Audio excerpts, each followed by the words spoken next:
Now to a couple of magnificent men in their flying machines. Jenson Button is the handsome British Formula One World Champion. Jamie Whincup is an Aussie V8 superstar. It made for a gripping intercontinental shootout. Their insurance companies are just glad it wasn't the Ashes. Last season was the first time I had a car that was good enough to win races and challenge for victories. If you follow Formula One, you'll know that Jenson Button is the reigning world champion. If you don't, you'd be forgiven for not knowing his name. Tell me, you were racing 10 years before your World Championship season last year. In those years, how many races did you actually win? Before that season, I won one race in F1.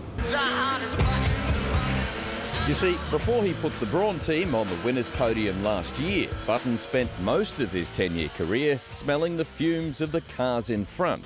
One race in 9 years. Yeah. Did you discover some magic go faster pill last year?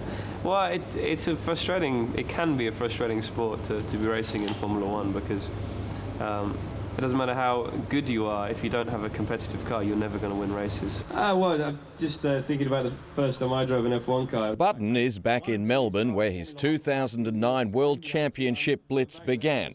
Only this time, he's in Vodafone McLaren colours alongside that other British world champion, Lewis Hamilton. You're here as a world champion against the former world champion. You're both Brits. Who's faster, you or Hamilton? Well, you hope it's yourself, but you never know until you... No, come on, back yourself. Who's faster? As I said, you hope it's yourself, and that's why it's exciting for me as well, because I don't know.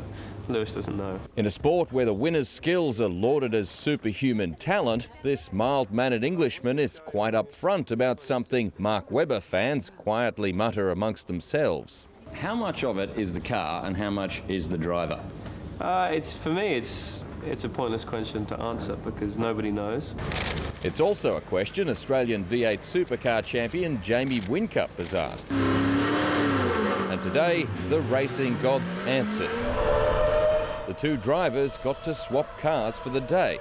Forget the left-hand clutch and left-foot brake.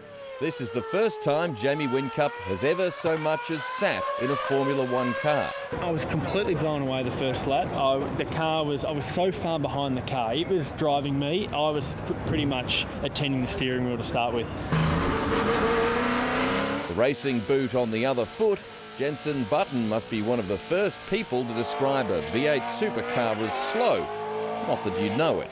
If Jamie Whincup has aspirations beyond the V8s, there's certainly a lesson to be found in Button's 10-year sudden success. Victory often means going from one defeat to the next with no loss of enthusiasm. Did you really fail your driving test when you went for it? First time, yeah. What happened? Well, I went for a gap that wasn't there. The lady that was taking my test said that I was too confident. Which is good spirit if you're on a racetrack. Exactly. I passed it a couple of weeks later, though.